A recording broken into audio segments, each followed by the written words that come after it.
ओम शांति सुप्रभात।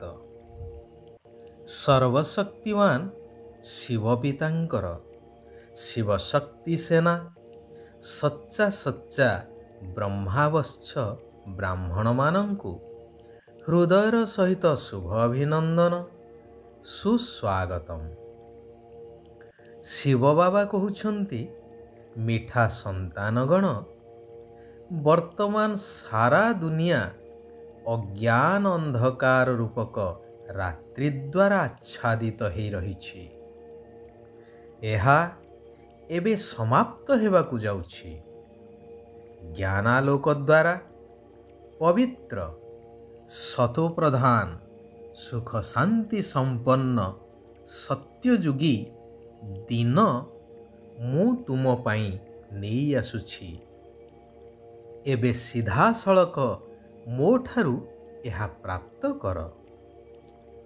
आउ भक्तिर अंधकार भितरे एणे तेणे घुरी बुली धक्का खाइबार आवश्यकता नाही, जेहेतु सत्य पितांकर परिचय तुमको एबे मिली जाइछि।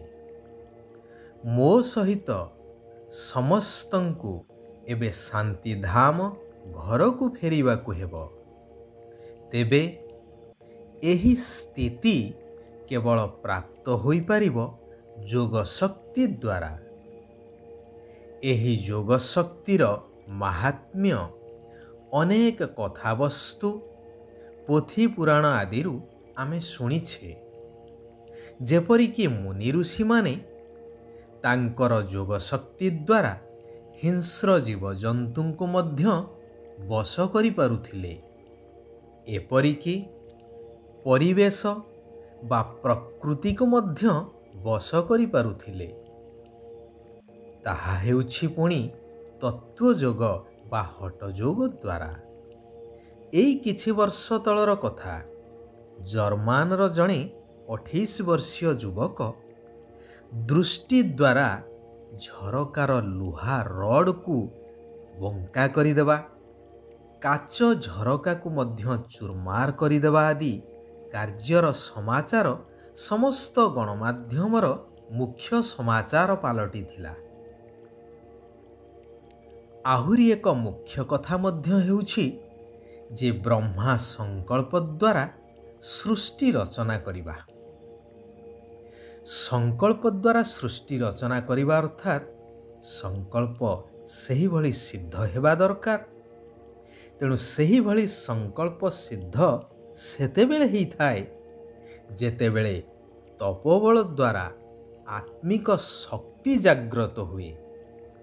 तेबे जहा गायन अछि कि भारतर प्राचीन राजयोग अर्थात जेउ जोग द्वारा राज्य प्राप्त होई थाए ताहा समस्तंकु स्वीकार करिवाकु हेबो।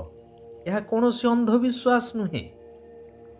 वर्तमान स्वयं निराकार परमात्मा शिव भगवान आसीछंती भारतर सही प्राचीन सहज राजयोगर शिक्षा प्रदान पूर्वक पुनः एई धरा पृष्ठरे सत्ययुगी स्वर्गराज्य स्थापन करिबा पाई। सेथिपाई भगवान कहउछंती निजकु शरीर ठारू अलगा ज्योतिर्बिंदु आत्मा निश्चय करी निराकार ज्योतिर्बिंदु परमात्मा पितांकु अति कमरे 8 घंटा मने पकई चाल। एही जोगर अभ्यास करी चाल, तेबे आपना छाए विश्व कल्याणर सेवा होई चलिबो। कारण एही जोग अभ्यास द्वारा सारा विश्वरे पवित्रता और शांतिर तरंग परिव्याप्त होई थाए। जन्म जन्मांतरर विकर्म जहा आत्मारे भरी हेई रहिछि ताहा समाप्त होई थाए एवं आत्मा दैवी गुण संपन्न होई सत्ययुगी दैवी दुनिया रे उच्च पद प्राप्त होई थाए। तेणु ଏହି ଆତ୍ମିକ ଯାତ୍ରାରେ କେବେ ବି ଥକି ଯାଅ ନାହିଁ। ଦେହର ସ୍ମୃତିକୁ ଭୁଲି ଦେହୀ ଅଭିମାନୀ ବା ଆତ୍ମ ଅଭିମାନୀ ହେବାର ନିରନ୍ତର ଅଭ୍ୟାସ କରିଚାଲ। ଗୀତରେ ମଧ୍ୟ ସଚେତନତାର ବାର୍ତ୍ତା ଦେଇ ଚାଲୁଛନ୍ତି ନା कि रात के राही थक मत जाना, सुबह का मंजिल दूर है नहीं। अर्थात भक्ति मार्गर कलिजुगी रात्रिर पथिक थकी जाओ नहीं। एही राति एबे शेष हेबाकू जाउछि एवं सत्यजुगी नुआ सकाळ आउ दूर नाही। गायन अछि भगवान अनेक धर्मर विनाश करी एक सत्य धर्मर स्थापना करुछन्ति। तेबे भगवान कहुछन्ति मु तुममानंकु अधा कल्प अर्थात 2 युग संपूर्ण सुख शांतिर संपत्ति देवा पाई प्रथमे तुमको सच्चा सच्चा ब्राह्मण धर्मर कराउछि अर्थात ब्राह्मण धर्म स्थापन करुछि। पुणी देवता एवं क्षत्रिय एहीपरि 3 धर्मर स्थापना एका साथिरे करुछि। यह बहुत गुह्य एवं बुझिबार कथा।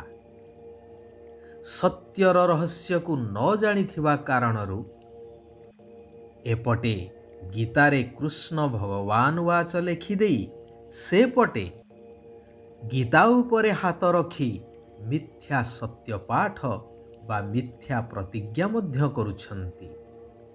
सही मानंकु प्रश्न पचारिबा दरकार कि श्रीकृष्ण वर्तमान हाजिर नाजिर अछन्ति ना निराकार परमात्मा हाजिर नाजिर अछन्ति। समस्ते केवल द्वंद्वरे पड़ुछन्ति। जहा एपटे शिवंकु कहुछन्ति ब्रह्मेश्वर अर्थात ब्रह्मर ईश्वर, सेपटे कहुछन्ति ब्रह्म ही भगवान। ब्रह्म कहिले तत्व जहार ईश्वर बा मालिक हेउछन्ति निराकार परमात्मा। सेथिपाई तांकु ब्रह्मेश्वर बोली कुहा जाउछि। किंतु मानवकृत विभिन्न शास्त्र आदि पढ़ी मनुष्यंकर आज अड़ुआ सूतार क्षीय खोजिला परी अवस्था हो जाइछि। सेथिपाई गीतार महावाक्य अनुसारे वर्तमान भगवान आसिछन्ति समस्तंकु ठिकणा बाट देई मुक्ति आउ जीवन मुक्ति प्रदान करिबा पाई। तेणु संपूर्ण निश्चय बुद्धि आत्मा होई दृढ़ संकल्प करिवार अछि जे शिव बाबांकर हाथ केबे हेले छाड़िबी नाही। 5 विकार रूपी माया रावणर बंदीशालारू मुक्त हेबा पाई शिव बाबांकर श्रीमत को सर्वदा पालन करिवार अछि। मंदिर योग्य अर्थात देवी देवता सदृश हेबार पुरुषार्थ करिवार अछि।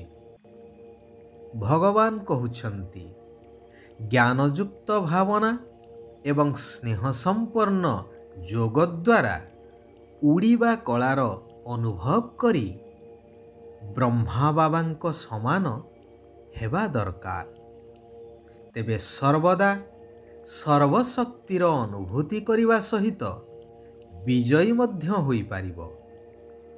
केवल मुख द्वारा नुहे, मुख द्वारा एवं मन द्वारा सर्वदा बाबा बाबा शब्द रहू। तेबे समय अनुसारे शिव बाबांक ठारू सहयोग मध्य प्राप्त होई पारिबो।